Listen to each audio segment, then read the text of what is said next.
for women because we mostly travel with women, but guys, you can adjust it to your needs too. It's usually just, much simpler. Dr. Litton always packs his stuff in a big backpack. And then he never checks the backpack because the one time that he checked it, we lost our luggage, so we don't allow him to check it.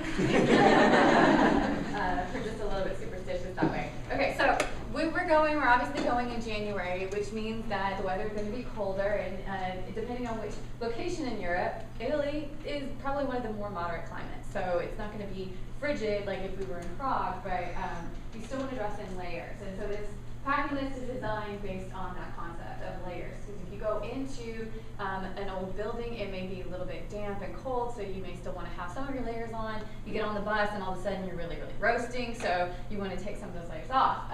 So always have comfortable walking shoes, and then a variety of different layers.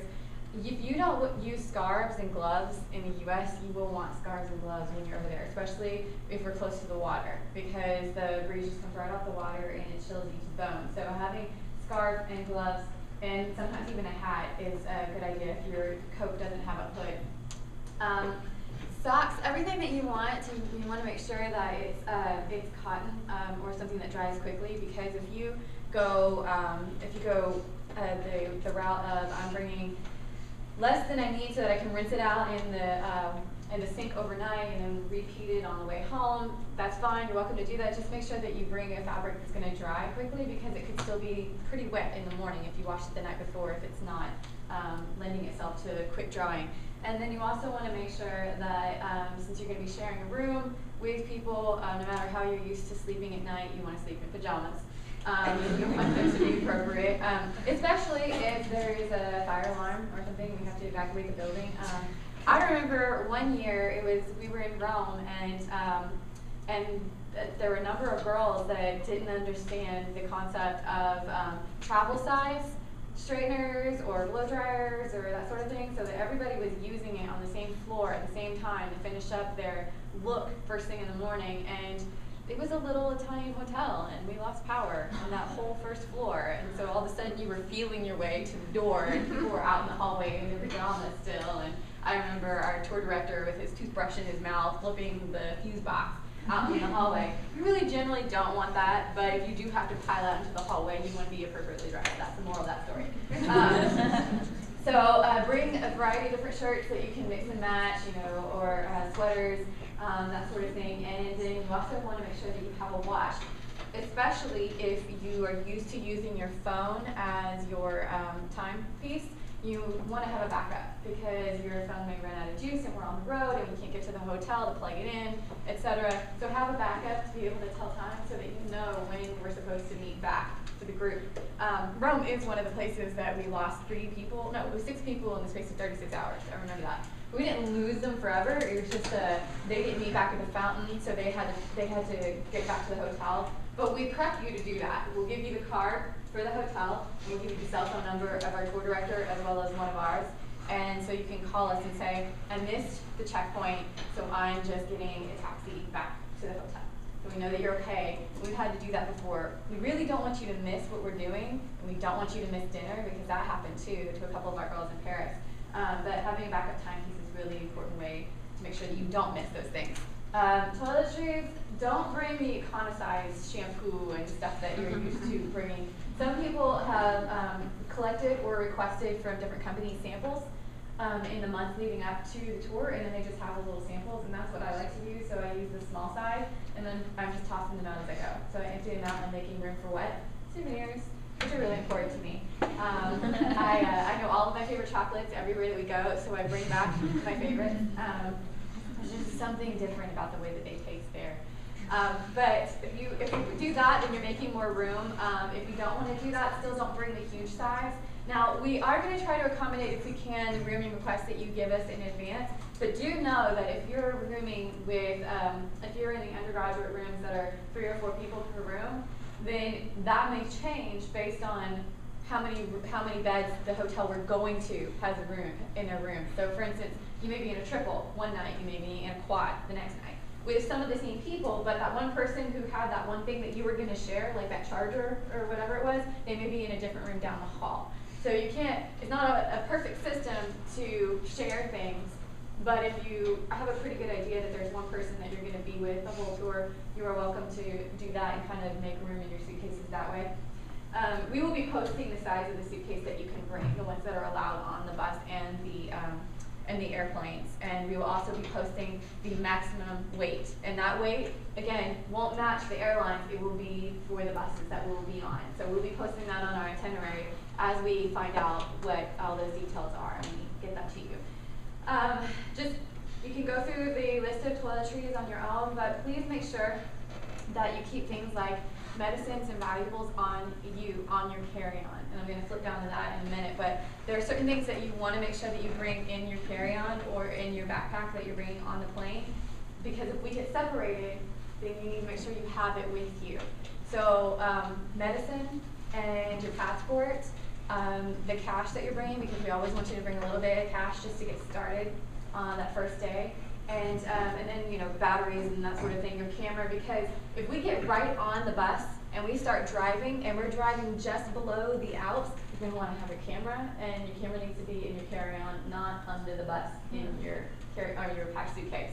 Also, if you're used to traveling everywhere with a pocket knife or some other kind of thing, put that in your check bag. Don't put that in your carry-on. We don't need you to get slowed down and have that confiscated as we go through security. And there are some places where security is more rigorous than others.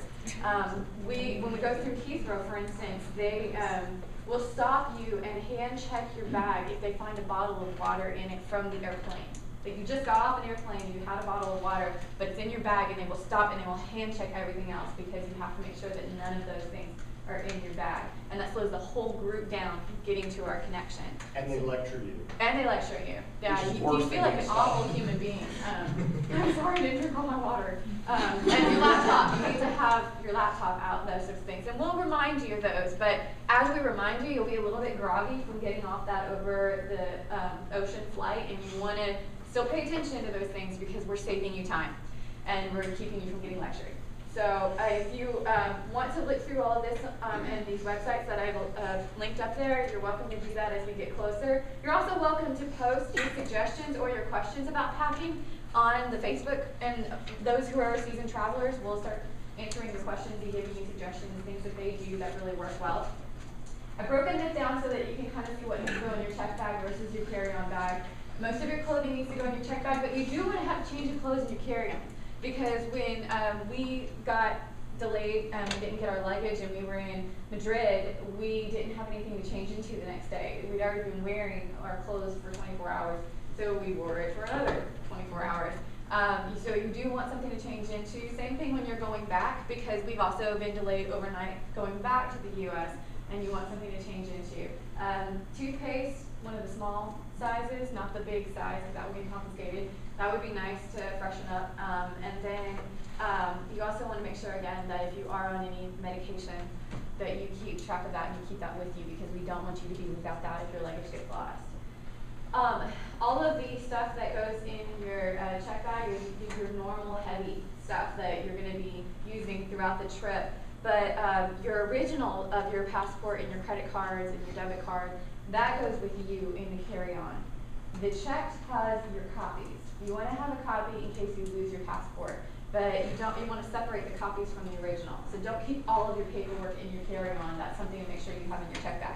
Also, tag everything, ID, your check bag, your carry-on, all of the stuff that you're bringing with you, so that if it gets lost, we can get it back to you, or the airline can get it back to you. If you purchase the EF insurance and you notice that covered your baggage, that only covers your baggage while you're actually on tour, not while you're in the plane. The airline is responsible for that, and some of them are good about getting your bags to you quickly if they get lost, and others are a little bit more sluggish. So make sure that you tagged everything appropriately, and don't bring a lot of homework. Those of you that are about to take classes and you're getting ready for your time back at school and you don't want to miss anything, it's just going to be a dead weight on you. We fill these days so much that you really won't have a whole lot of time, and it will make your bags heavier. Dr. Litton likes to give a prize to the person or people who pack the lightest. So if you just pack in a carry-on, you might be a competitor for that prize. I have never been able to do that because Gretchen and I, we have to bring all of the contingency stuff, all of the paperwork on you guys, and all of the say medicine bag, which is another thing. When I say medicine, I mean your personal prescription. We will bring things like Dramamine and cold medicine, that sort of thing, in case you just need one dose before you can go find a pharmacy and get it for you. So if you get a cold while you're on the tour with us, or you're usually not motion sick, but then you suddenly find out that driving through the Alps, you become a little motion sick, we have a dose for the emergency cases. We don't have it for everybody for the whole trip, but we have enough to kind of get you to the pharmacy, and then you can take care of it from there. If you already know that you're starting the trip with a sinus infection or something, then of course you're going to bring your own medication for that. Or if you know you get motion sick a lot, number one, we recommend that you alert the leader of the bus to that and kind of sit kind of towards the front of the bus, because that will make you feel better, but also bring your own motion sickness medication. And I always recommend using the Less Drowsy for not when you're on the plane, but while you are driving through the Italian countryside, because Tuscany is beautiful and the Alps are breathtaking. You don't want to miss any of that. They do make Less Drowsy Dramamine so that you can not be miserable and enjoy the scenery at the same time. Okay. Do you think of anything else that I need to add in there? Just one thing that I like to do, whether you check your bag or try to carry on everything like I do, one of the things that I do that helps me is I will take an empty nylon sort of gym bag, right? Something very, very light that you can just kind of almost roll up and put in your suitcase. What do I do with that? Well, I take my dirty clothes each day and I put it in the nylon bag. And then the space that's emptied out in my regular bag or my carry-on, that empties out space for me to take things back with. So I bring one bag over, but two bags back. And the bag that I carry on is the bag that has all the stuff I purchased. The bag that I check is the dirty clothes bag, right? So if they lose my dirty laundry, they get to do it. So I don't care, right? Frequently on the way back, I'll just go ahead and check everything just because it's a hassle. Because I just figure that, if it gets to my house a week late, well, I'll get it, I don't really care. But I can't get to my hotel in Europe a week late, so that's just me. But I like the empty nylon bag idea because you're filling it up with dirty stuff, but you've got the rest of your bag filled with clean stuff and all the stuff you want to bring back. For the plug-in converters, do we need to get just like a basic European converter, or is it Italian converter? Nope, it's European. It's Okay. It's European, and then you want to make sure that you're not just getting a converter, but you're getting an adapter. Yes. The adapter should change the shape of the outlet for you so that you can plug in your US electronics, but then the converter actually changes the voltage so that you don't fry your electronics. And you need to make sure you're getting one for the right size of electronics that you're bringing. Some will be large enough to be able to handle the voltage for, let's say, a laptop, and others for like a blow dryer, or others for smaller things like just charging your phone or your camera. So make sure that you're getting one that's accurate. Yes? So, I don't know if this is great, but is it like the big prong or the two prong, or does the two prong work? I've always used the two prong. Italy? Okay, because I know Italy has specific the three prong, but I didn't know if the two prong works as well. I've been able to use the two prong. I've always used the two prong. Okay. But yeah, make sure that you don't just get the one without the two. It needs to be a converter and an adapter, or you need to get the two that fit in together. Also, don't skimp on this. Don't buy a cheap one, because we have had an incident where it broke apart on a girl and she suffered an electric shock from it, and we don't want that happening to you. So make sure that you're getting a good quality one. Don't wait until the day before we go, because you'll notice in the wintertime that those shelves become bare at Walmart and Target, and you can also get it at Best Buy. And pool your money and share one. Not everybody traveling needs to have their own, right? So pool your money and share them with your friends, and then go ahead and buy a quality one rather than something that's flimsy. And again, don't bring huge electronics. I mean, if you can't live without your iPad or your laptop, okay, but anything that you bring with you runs the risk of getting damaged or getting lost or stolen. So don't bring really expensive jewelry or really, really nice shoes, that sort of thing, because we're going to be doing a lot of walking and a lot of moving from one hotel to the other, and it's very easy to leave behind something in the rush of getting everything in your suitcase and onto the bus in the morning. We also make the recommendation that you make a list first of everything that you're going to pack. And about a week in advance, you should put it in your suitcase and make sure that it fits. and then take out the things that you don't need, because you always try to overcompensate and bring more than you need. Create a little bit of empty space for things to bring home, because there will be some things in Italy that you will want to bring home. And then also keep that list of everything that you ended up packing and use it as a reference when you're at each different hotel and you're repacking the night before we leave to a different one. Because then that will ensure that you're remembering your important things, like your chargers and your medicines and things like that. Also, make sure that you can lift your suitcase by yourself, not just for 3 seconds, but if you had to carry them up a flight of stairs.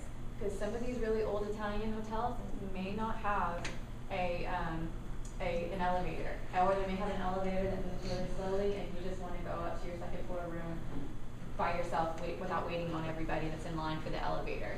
You know, if you have issues, knee problems, back problems, that sort of thing, let us know, and we can try to make sure that you get a 1st floor room. If we have the ability to work that out with the hotel, we will try to do that. But just as a caveat, you might want to make sure that you can carry your own suitcase, because you will be responsible for driving it through airports and getting it upstairs. If there's stairs, helping you get it to the bus or on the bus, we will ask probably the young men in the crowd to help us with that so that it goes more quickly. And just keeping track of your own things. There will be some people that are a little bit more forgetful than you, and you'll be, oh, Susie left her scarf again, so-and-so lost her camera. Just keep bringing that to the front, and we'll make an announcement over the microphone and try to get everybody's property back to them.